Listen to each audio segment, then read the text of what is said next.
for the Brooks Houck case. He is accused of murdering Crystal Rogers, a gorgeous young woman in her 30s, mother of 5. And right now, Brooks Houck is on trial along with Joey Lawson. The two are accused in connection with Crystal's disappearance. She's been gone for since July 3rd of 2015. That was the last time anyone saw her. And today we are in the second day of trial.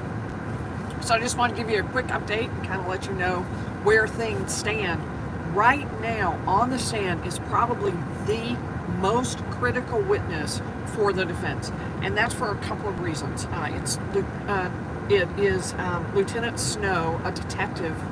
He's now retired, but he was the lead detective in this case.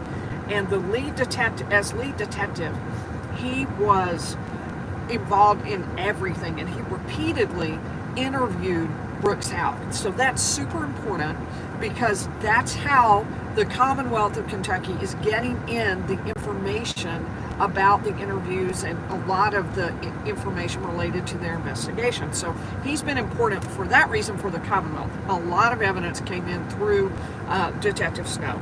But he's also important, even more important, because the defense made him that important. The defense, in opening statements, essentially set him up to be, if you followed the Karen Reed case, the Michael Proctor of this case.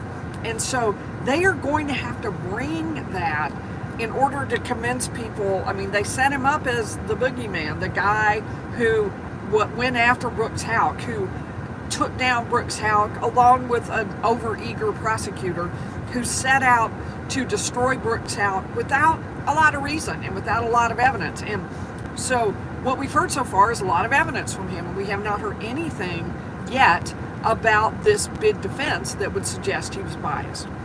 So Lieutenant Snow, right now, we finished up the direct examination of Detective Snow, and we are now on the cross-examination. We've been about an hour maybe into the cross-examination.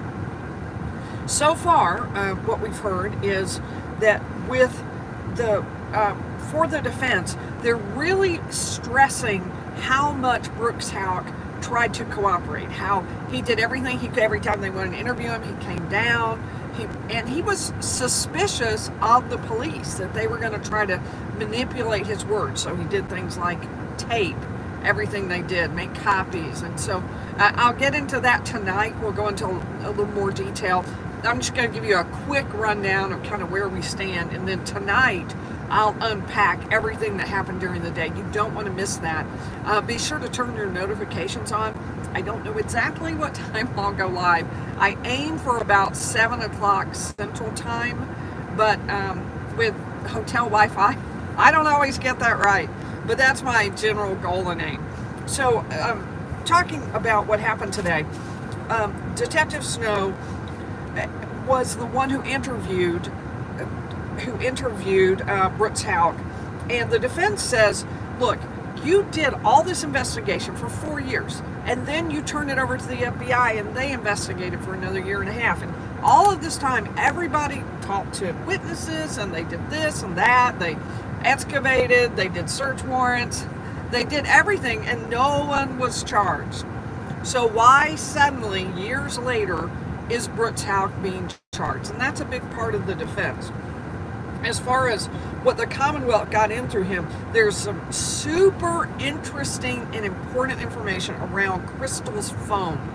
I won't go too much into detail. We'll save that for tonight. But the bottom line is that the Commonwealth says Crystal's phone was dead at the time that Brooks Houck was going to bed around midnight. In fact, about 9:30 on July 3rd, her phone went silent until the police found it sitting in her car and opened it up again a few days later. So her phone had no contact with anything. She wasn't on her phone. She wasn't doing anything. So Crystal's phone is a critical piece of information because Brooks Houck told the police, the prosecution said in opening, told the police that she was on her phone playing games when he went to bed at midnight.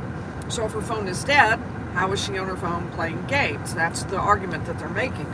Well, the defense got up and said, well, no, he didn't say that she was on the phone. He said that she could have been on her phone, that she usually went on her phone.